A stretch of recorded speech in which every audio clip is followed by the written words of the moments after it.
A paz do Senhor Jesus Cristo. Vamos entender o que significa o fermento dos fariseus e o fermento de Herodes, que está no capítulo 8 de Marcos. Jesus fala para os discípulos que eles deveriam tomar cuidado com esse fermento. E aí lá no capítulo 12 de Lucas, ele vai dizer que a hipocrisia é o fermento da hipocrisia. O fermento na Bíblia representa o pecado. Paulo, no capítulo 5 da primeira carta aos Coríntios, diz que não devemos viver pelo fermento velho, da maldade, da malícia, mas pelo pão ázimo, o pão sem fermento. Cristo é representado pelo pão sem fermento, porque ele não teve pecado. Então a igreja vive hoje um momento de polaridade política. E como devemos nos comportar diante desse partidarismo que está tão forte no mundo inteiro hoje? No capítulo 2 aos Filipenses, Paulo diz: nada façam por partidarismo. Também em Gálatas, no capítulo 5, quando esse apóstolo vai falar das obras da carne, Almeida agora, século 21, já traz essa palavra. Partidarismo é uma das obras da carne. Por quê? Porque os partidos não têm compromisso com a verdade. Por isso a gente não vai ver a esquerda valorizando os acertos da direita e nem a direita valorizando os acertos da esquerda. Da mesma forma, você não vê um esquerdista criticando os erros de outro esquerdista, assim como da direita também não se critica as falhas daqueles que são do partido da direita. Então a Bíblia já deixa claro para nós que partidarismo não provém do Espírito Santo, mas vem de um interesse carnal, e não se tem compromisso com a verdade. Herodes, no capítulo 12 de Atos, foi ferido por um anjo porque buscou glória para si, a Bíblia fala. E Jesus disse: cuidado com o fermento de Herodes, a vanglória. Porque o povo dizia: não é voz de homem, é voz de Deus. Por isso não devemos vangloriar ou dar glória para os homens, porque toda glória e toda honra se deve a Deus. Então, o primeiro posicionamento da igreja é não se prender, não se apegar, não compactuar com partidarismo.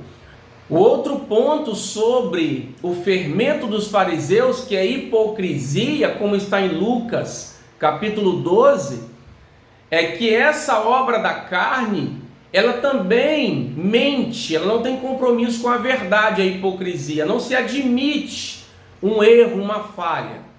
E vemos isso nos dois lados no Brasil.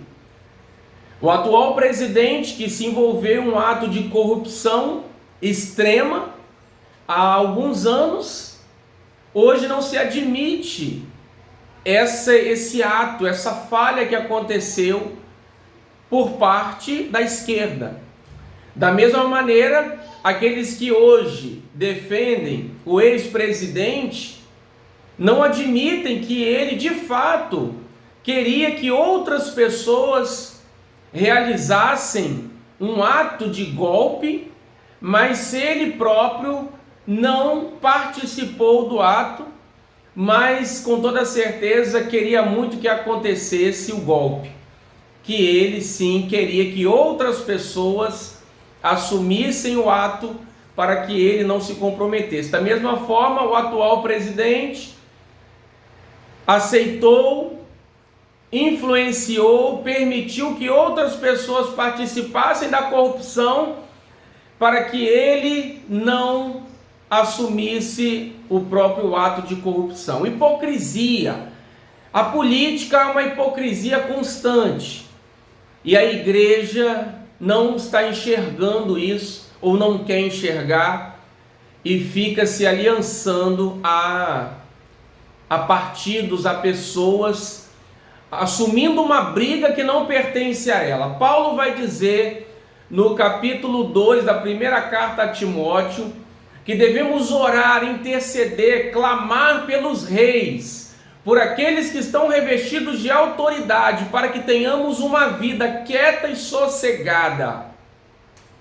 Então é assim que a igreja luta, por meio da oração, do clamor, pelos nossos governantes. Não é desonrando os nossos governantes, não é gritando na internet, brigando com força humana, porque também a gente vê Pedro na primeira carta, capítulo 2, dizendo: honrai o rei, amem os irmãos, temam a Deus. Honrar o rei? Que rei? Pedro viveu no tempo de Nero, um imperador romano, tirano, mas Pedro disse: honrem o rei. Então, a igreja deve honrar as autoridades. Isso não significa compactuar com os erros delas, das autoridades, mas devemos orar. Segunda Crônica 7,14 diz: se o meu povo que se chama pelo meu nome se humilhar e orar, se arrepender dos seus maus caminhos, buscar a minha face, eu ouvirei do céu, perdoarei os seus pecados e sararei a sua terra. Então a igreja clama, se arrepende e busca. Devemos nos manifestar sim, porque se estamos em um Estado democrático de direito, devemos, com o nosso voto, com a nossa opinião, não podemos abrir mão dos princípios bíblicos. Devemos nos manifestar, mas com sabedoria, com respeito, com honra, com paz, com amor, com ousadia, é claro. A igreja não pode compactuar com certos posicionamentos da esquerda, assim como também da direita. Atualmente, o Luiz Barroso, ministro do STF, que está saindo do seu posto, votou a favor da descriminalização do aborto, o aborto voluntário, para que a mulher, até a 12ª semana de gestação, possa abortar voluntariamente. Hoje no Brasil são 3 os casos permitidos do aborto, que é quando um ato de estupro gera gravidez, ou quando essa gravidez traz um risco para a vida da mãe, ou ainda em caso de anencefalia, a ausência de parte do cérebro do bebê.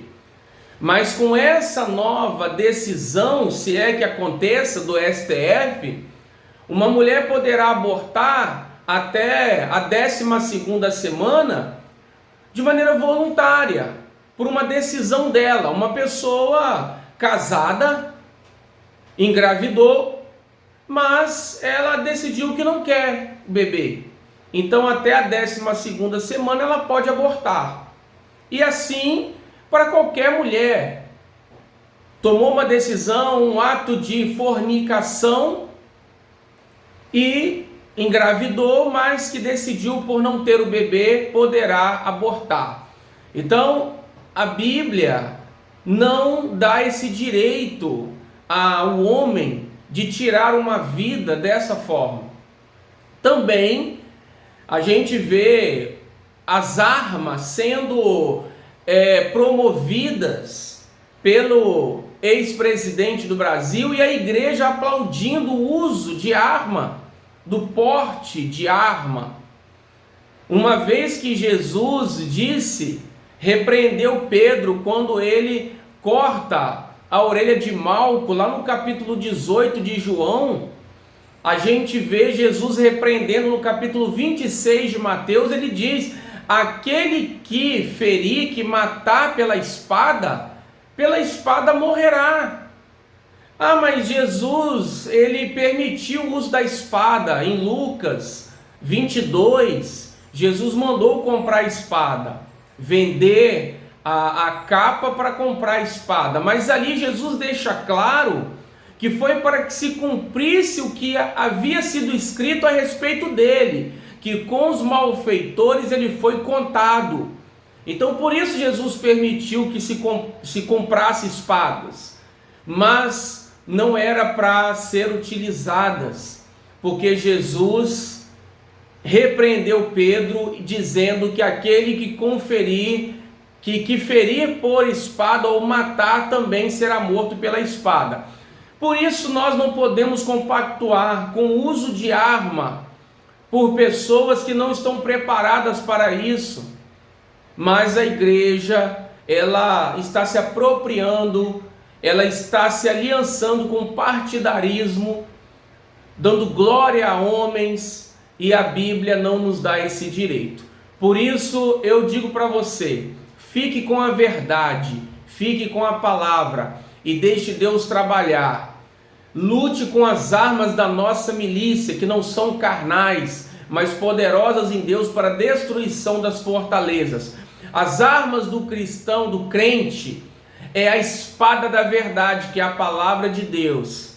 É a pregação do evangelho da paz.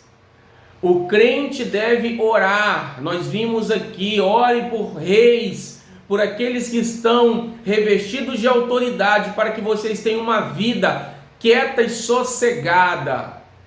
É assim que a igreja luta, é pregando, ganhando almas para Cristo, convertendo homens e orando, pregando a verdade. Não é gritando, xingando as autoridades, lutando politicamente. Não é assim. A igreja não foi chamada para isso. Deus te abençoe. Espero que tenha ficado claro que Deus não apoia o partidarismo, Deus não apoia a esquerda nem direita. A Bíblia já é perfeita e plena para nós. Devemos nos alimentar da palavra e levar esse evangelho. Se tiver que ter perseguição, teremos perseguições. E vamos ganhar o mundo pelo evangelho, porque foi assim que a igreja fez no primeiro século. Pedro foi perseguido, mas disse: honrem o rei. Autoridades brigando contra os princípios da palavra de Deus, todo tipo de imoralidade sexual. Por isso o crente não tem que apoiar a esquerda, porque a esquerda está corrompida de imoralidade, mas também não deve apoiar a direita, que é equivocada. Há pouco tempo o presidente Donald Trump fez apologia às drogas, dizendo que ele é a favor da liberação das drogas. Então não existe lado para a igreja, existe a Bíblia, a verdade. Deus te abençoe e até o nosso próximo vídeo.